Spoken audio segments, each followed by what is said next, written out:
Fala galera, Carla Bernardo, tô aqui para compartilhar com você o meu devocional diário e te provar que uma xícara de chá e 15 minutos de estudo bíblico podem transformar a sua vida.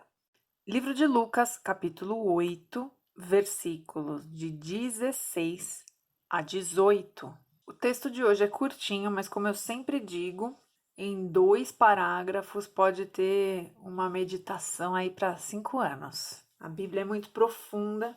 Quando nós lemos a Bíblia e solicitamos a ajuda do Espírito Santo, quando a gente pede para Deus nos ensinar o que está ali, ela pode adquirir proporções enormes. Sempre que você for estudar a Bíblia, ore antes e peça para Deus te dar o direcionamento. Se a gente tentar entender a Bíblia somente com a nossa mente, nós corremos o sério risco de virar pessoas legalistas, muito apegados à palavra e à lei e pouco praticantes da misericórdia e do amor, tá? Então, leitura bíblica sempre vem acompanhada de uma vida de oração.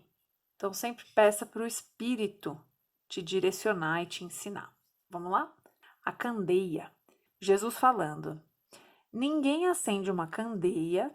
Candeia é uma lamparina nessa época. Hoje seria uma lanterna, por exemplo. E a esconde num jarro ou coloca embaixo da cama. Se você acende uma lanterna, eu vou trazer para os nossos tempos, vou tratar como lanterna que fica mais fácil. Você não coloca dentro de um vaso, você não põe embaixo da cama. Se você acende uma lanterna, vamos supor, acabou a luz na sua casa, você precisa iluminar o ambiente. Você vai colocá-la em um lugar que ela ilumine a sala e a casa o máximo possível para que você consiga se movimentar sem trombar nas coisas, sem derrubar, certo? É isso que ele está falando. Ao contrário, é o que eu acabei de falar. Coloca num lugar apropriado, de modo que os que entram possam ver a luz. Qual é a função da candeia, da vela, da lanterna? Iluminar um ambiente escuro. Então você coloca ela no alto, assim ela ilumina o máximo possível. Porque não há nada oculto, eu amo essa passagem. Porque não há nada oculto que não venha a ser revelado. Querido, querida, se você sofreu uma injustiça, se você está vendo alguém mentindo descaradamente, se você está vendo algo que está sendo uma narrativa, uma coisa que foi armada, você está vendo, você sabe que aquilo é errado, você não consegue provar, fique em paz. Olha o que Jesus está dizendo para nós. Nada, então, quando é nada, que se faz em oculto não será revelado. Quem é a luz? Aqui, vamos já fazer o paralelo. A luz é Jesus. Então, quando Jesus entra no lugar, ele ilumina tudo.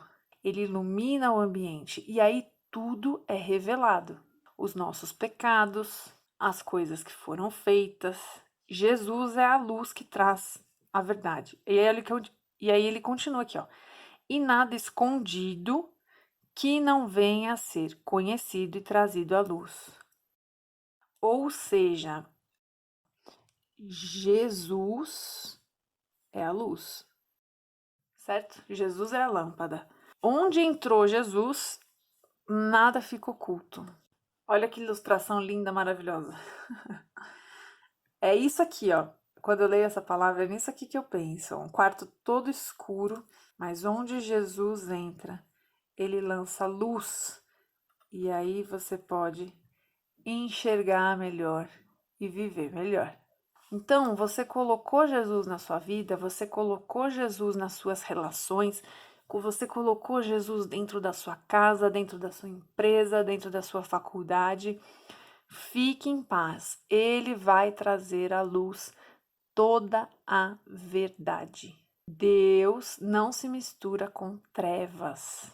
Ele é luz. Onde ele entra, ele ilumina.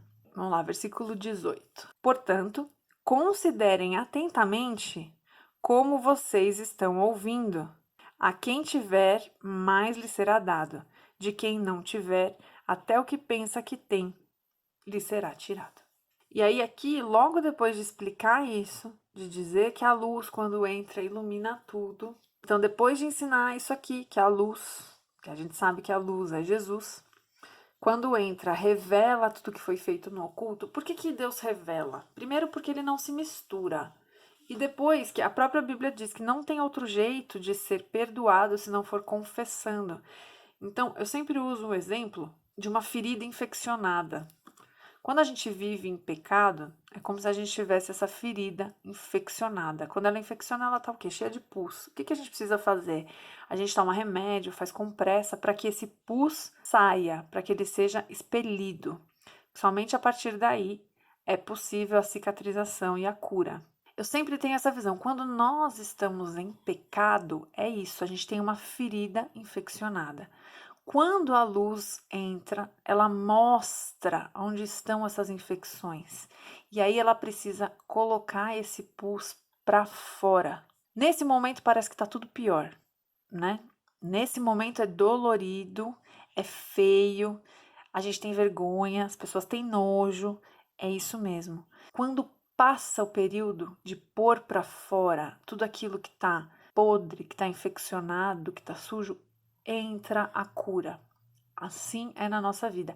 Então Jesus traz a luz, expõe tudo aquilo que está podre, a gente confessa e aí a gente começa o nosso processo de santidade, de andar em santidade, de estar em santidade, livre do pecado e o mais importante, curado dele. Então olha o que ele fala aqui.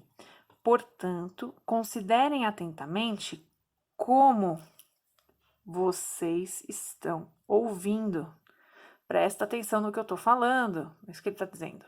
A quem tiver, mais lhe será dado. Quem tiver o quê? Luz. Quem tiver prestando atenção. A quem tiver luz, mais lhe será dado. De quem não tiver, o quê? Luz. Até o que pensa que tem, lhe será tirado. Traga Jesus para o meio da sua sala. Traga Jesus para a sua vida e não fuja daquelas partes, daquele porão escuro e sujo, aonde você guarda os seus pecados favoritos. Traga Jesus. Permita que ele mostre, permita que ele limpe, que toda a podridão, toda a infecção, toda a doença causada por esse pecado seja expelida para que você seja curado. Assim, quando você tiver isso, mais lhe será dado no reino, no mundo espiritual. Quem não tiver, até o que acha que tem, não vai ter mais. Eu sempre costumo orar, baseada nessa passagem, eu sempre costumo orar de uma maneira e vou te encorajar a orar assim também.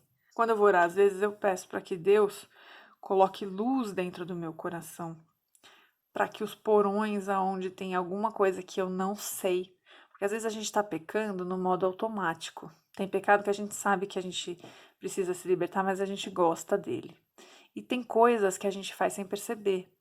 Tem coisas que a gente faz porque somos pessoas feridas e não estamos cicatrizadas. Então eu tenho o hábito de fazer essa oração. Fala, Senhor, joga luz no meu coração, até nos cômodos mais fechados, mais escondidos, e me mostra onde estão aqueles pecados que nem eu reconheço. Querido, querida, Deus vai ter o maior prazer em te ajudar a se limpar, a se purificar, a se santificar. E conforme Deus vai te revelando esses pecados, você confessa e decide não fazer mais. Confessa, entrega para Deus, pede a misericórdia dele para te ajudar a resistir e você vai vencer essa batalha. O que que a Bíblia diz? Sujeitai-vos a Deus. Então, a primeira coisa, você se sujeita a Deus. É isso que eu estou te ensinando. Resistir ao diabo.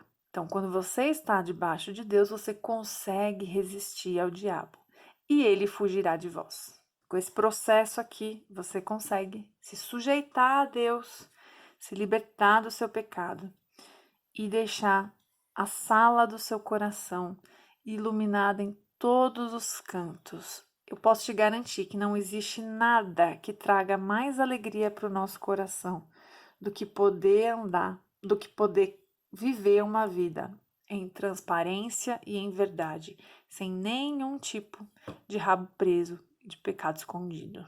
Que Deus te abençoe e te ilumine.